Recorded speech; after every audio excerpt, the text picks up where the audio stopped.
The UN meant to uphold peace is often a bystander. IMF shook the world by granting Pakistan a $1 billion loan. The UN, despite its potential, is not living up to its mandate. India called the IMF's decision a mockery of global value. But do we need a new global system free from international law's bias that prioritizes human rights and long-term global stability? The UN's silent betrayal. How power determines global peace. The UN was created in 1945 to prevent wars, promote peace, and provide a platform for nations to resolve their conflicts. But over 80 years later, its effectiveness is under scrutiny as its structure continues to favor the interest of powerful nations. The UN was designed to serve as the world's peacekeeper, yet it often finds itself enabling violence, protecting the powerful, and failing to deliver on its core mission. From the four India-Pakistan wars to Syria, Ukraine, and Yemen, the UN has stopped while wars raged on. In today's episode, we'll explore how the UN's structure allows powerful nations to dominate, how the IMF's biased decision reflects this power dynamic, and how this system keeps global peace out of reach for millions. Now let's take a closer look at the world the UN helps shape and the consequences of its inaction. The UN's power skewed structure. So let's first examine the UN Security Council, body meant to maintain global peace and security. The Security Council consists of 15 members, but only 5 permanent members: US, China, Russia, UK, and France hold veto power. These 5 nations hold enormous influence, able to block any decision, no matter how crucial. The system was designed after World War II, allowing the victorious powers to ensure global stability. This system has instead created a political gridlock where peace is often sacrificed for the political interests of these 5 nations. Russia, for example, used its veto 17 times from 2011 to 2022, blocking UN efforts to provide aid during the Syrian civil war, leaving millions of Syrians to suffer. Similarly, the United States has used its veto 14 times since 1990, shielding Israel from international scrutiny despite UN General Assembly's resolutions condemning Israel's action. Take the Ukraine conflict.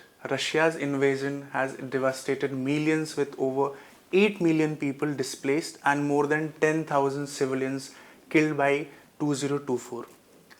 Despite the UN's resolutions condemning Russia's action, the Security Council, due to Russia's veto, has been paralyzed, unable to act.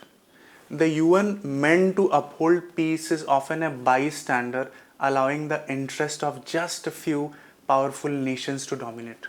This system is a clear example of how international law has been bent to the will of powerful nations, leaving weaker nations and innocent civilians to bear the consequences. Now let us talk about how IMF was biased in Pakistan's bailout. Let's move to the International Monetary Fund, another global institution wherein international law and power politics intersect. In May 2025, the IMF shook the world by granting Pakistan a $1 billion loan as part of a $7 billion package. Despite a deadly clash with India over Kashmir just days before, this IMF's decision followed a US brokered ceasefire after 4 days of fighting, which killed 26 people. India immediately warned that this loan could fund terrorism, specifically Lashkar-e-Taiba, an organization it blames for attacks in the region. India called the IMF's decision a mockery of global values, as the money might support a nation accused of fostering terrorism. But despite these warnings, international law allowed the IMF to move forward with the loan driven by US influence. So let us talk more about how US impacts IMF. So US holds a 16.49% voting share in the IMF, compared to India's 2.6%, meaning it has significant saw over decisions like this. This is a prime example of how global financial institutions can be manipulated by the political interests of powerful countries. This decision also highlights the bias in international law.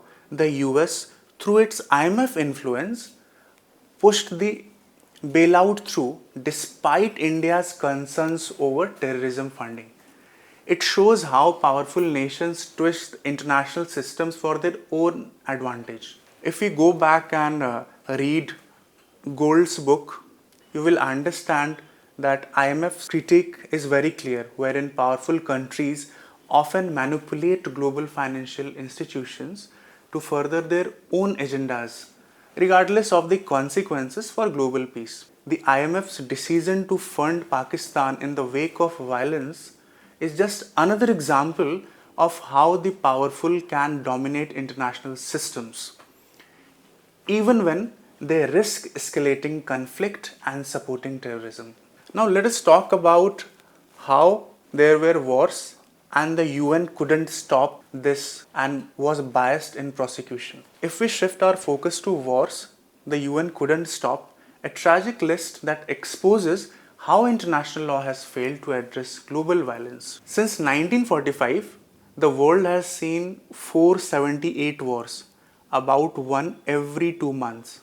The UN, despite its vast resources, has failed to intervene in many of these wars. Taking an example of the four India-Pakistan wars in 1947, 1965, 1971 and 1999, which were not prevented by the United Nations despite having resolutions in place that lacked enforcement. In Korea and Vietnam, the UN failed to halt bloodshed due to vetoes from the Soviet Union and the US respectively during the Cold War. Similarly, the Bosnian War saw 8,000 civilians killed in so-called UN safe zone in Srebrenica in 1995. If you talk about the Rwandan genocide, it also stands as a stark reminder of the UN's impotence, wherein 800,000 people were killed while the UN failed to act. So what we can understand by these discussions and failures is that international law's bias makes it easier to prosecute war criminals from less powerful countries, while leaders from powerful countries or their allies are often shielded from justice.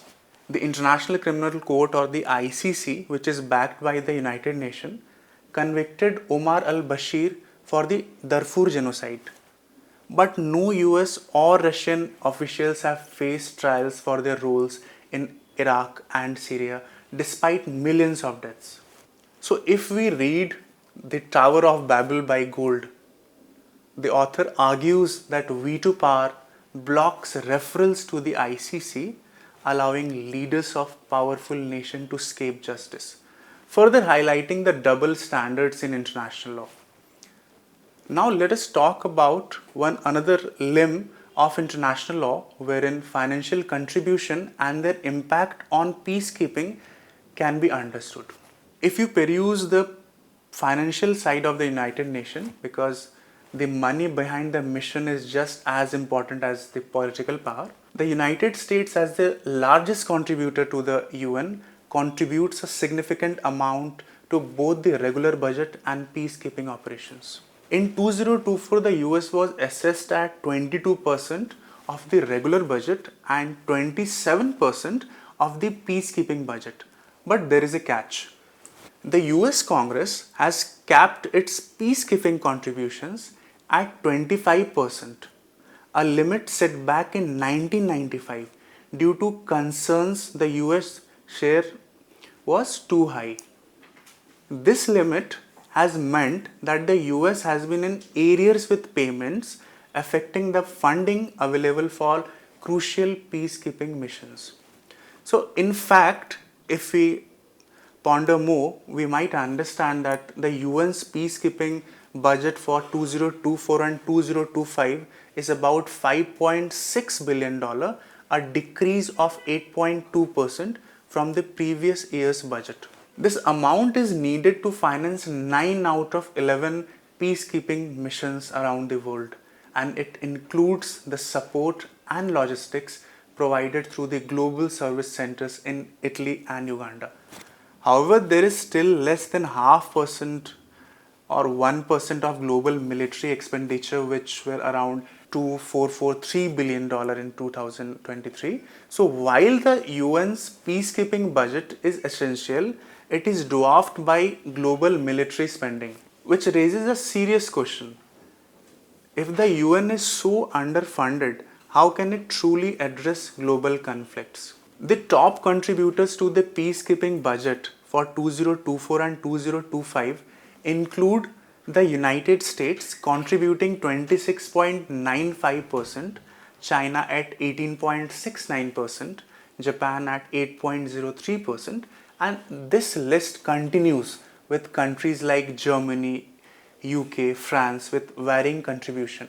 But what's important to note is how these contributions also reflect global power dynamics. While countries like China and Japan contribute heavily, it is the US, the country with the largest economic and political influence, that still has the greatest say in how and when peacekeeping funds are allocated.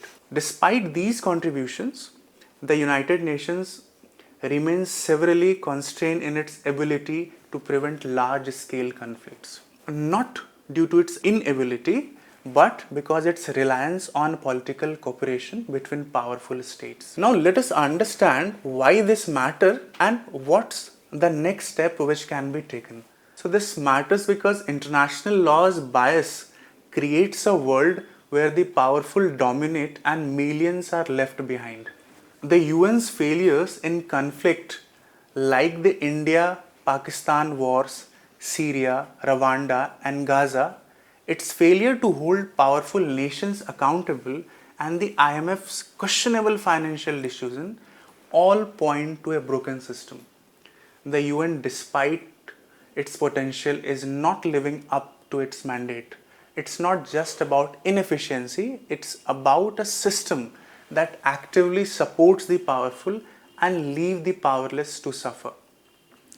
As we head into 2025 with wars in Ukraine, Sudan and the escalating climate crisis, the question remains, should the UN end veto power for fair decisions? Should it focus solely on emergencies like hunger and war and stop serving the interests of the powerful? Or do we need a new global system free from international law's bias that prioritizes human rights and long-term global stability? Thank you for joining me on today's deep dive into the UN's failure to deliver peace and how powerful nations continue to shape the global system. So do like, share and subscribe if you like the video. Thank you.